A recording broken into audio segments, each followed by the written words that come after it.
Welcome to Process Control Design and Practice. My name is Tom Meadowcroft. In this video, we will learn about continuous constraints.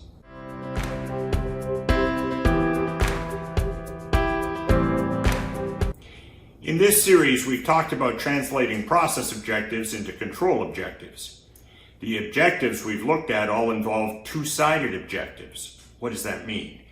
If your reactor has a temperature target, we want it to be exactly at that target. There's a cost to being too hot and a cost to being too cold, whether that's due to kinetics or side reactions or some other effect. But not every process objective is two-sided. Here are some one-sided objectives. Maintain sulfur dioxide emissions below an EPA air permit level. Keep a vessel pressure below 90% of its pressure rating. Keep the water pipe warm enough to avoid freezing. Don't let the pump power go high enough to trip the breaker. These objectives are one-sided, they're inequalities. There are only costs if the thermodynamic variable is on one side of the target.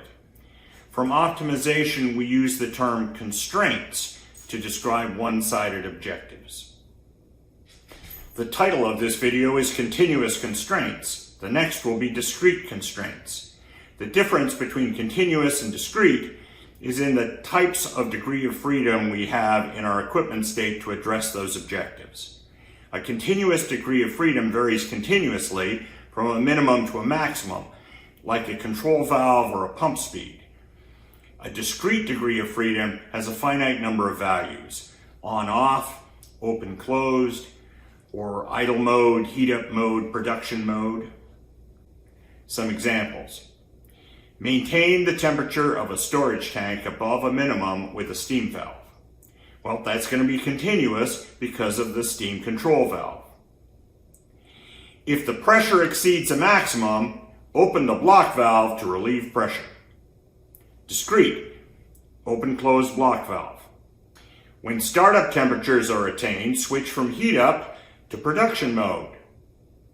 Discrete once again because of the modes. Finally, maintain the bottom's temperature of a styrene benzene column below the homopolymerization temperature of the styrene. That's continuous because of temperature control using control valves. How many degrees of freedom does it take to satisfy a continuous constraint objective? We know it takes 1 degree of freedom to satisfy a two-sided objective. What about a one-sided objective? The answer depends on whether we have reached or are going beyond the inequality target. If we have to act to satisfy that constraint, we call the constraint active.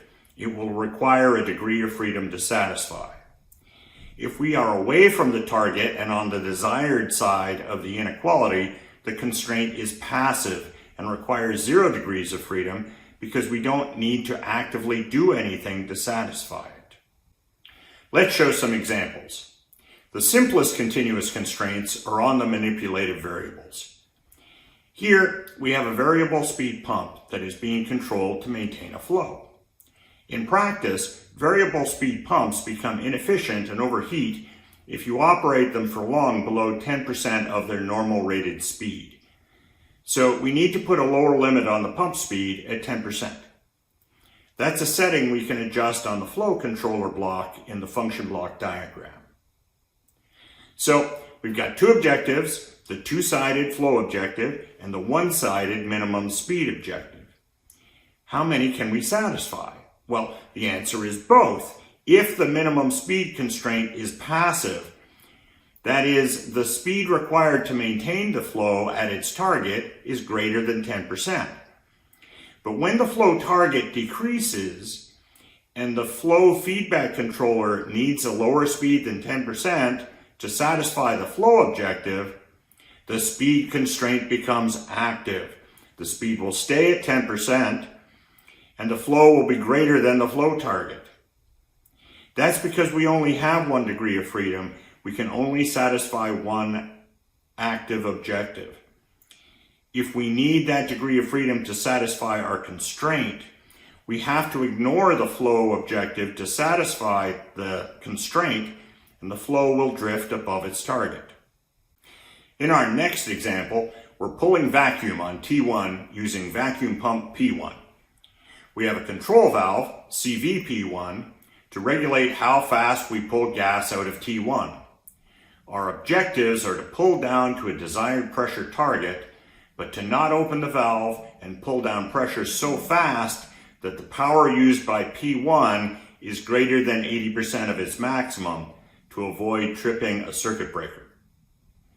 Pressure is measured with PTT1 and P1's power with JTP1.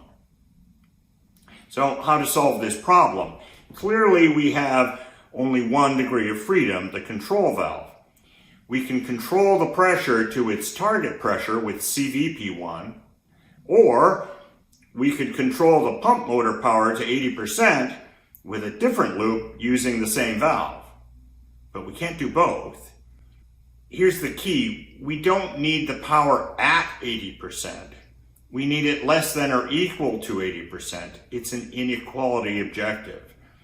So if we have a loop that tells us what valve position we need to maintain 80% power, we can ignore that loop as long as we're below that valve position.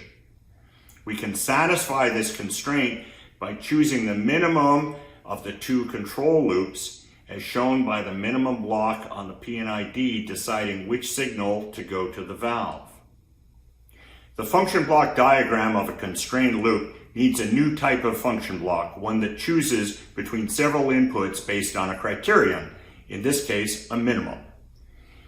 We can see the pressure sensor and controller and the power sensor and controller, each feeding an input to the selector, which sends the resulting minimum signal to the control valve. How will this work in practice? Let's start with T1 at atmospheric pressure or 760 torr and CVP1 closed. P1 is turned on but running at low power because no mass is pulling through it. The graphs you see are of pressure in blue and power in red above, and of the two controller outputs in blue and red below. When the pressure controller is given a new set point of 200 torr, it reacts by increasing its output quickly to 100% as the pressure slowly decreases. The power controller starts to increase its output as well, but the power in red jumps quickly to the 80% constraint, quickly enough that the power controller stops increasing just above 30%. The power constraint is active at its target inequality limit of 80%.